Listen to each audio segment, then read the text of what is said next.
ഈ ഭാഗവതത്തിന്റെ അർത്ഥം പോലും ബ്രഹ്മദേവന് ഭഗവാൻ പറഞ്ഞു കൊടുക്കുന്നത്, സൃഷ്ടിയുടെ ആദ്യവും ഞാനുണ്ട്, പരിപാലിക്കുന്ന സമയത്ത് ഞാനുണ്ട്, ഇനി ഇതെല്ലാം കഴിഞ്ഞ് പ്രളയത്തിലും ഞാൻ മാത്രമേ കാണൂ. സത്യമായ ബ്രഹ്മമാണ് ഭഗവാൻ, അതാണ് പഠിപ്പിക്കുന്നത്. ആ ബ്രഹ്മതത്വം അച്ഛന് പറഞ്ഞു കൊടുക്കുകയാണ് പ്രഹ്ലാദൻ. അച്ഛാ, വിശ്വസിക്കൂ, എവിടെയും നാരായണനുണ്ട്. നാരായണനില്ലാതെ ഒന്നും വേറെ ഇല്ല.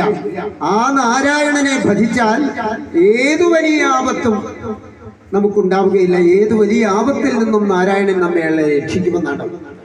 അത് കേട്ടപ്പോഴാണ് വാള് ഊരിക്കൊണ്ട്, നിന്റെ നാരായണൻ നിന്നെ രക്ഷിക്കുമെങ്കിൽ ഇപ്പോൾ വന്ന് രക്ഷിക്കട്ടെ, എവിടെയാണ് നിന്റെ നാരായണൻ?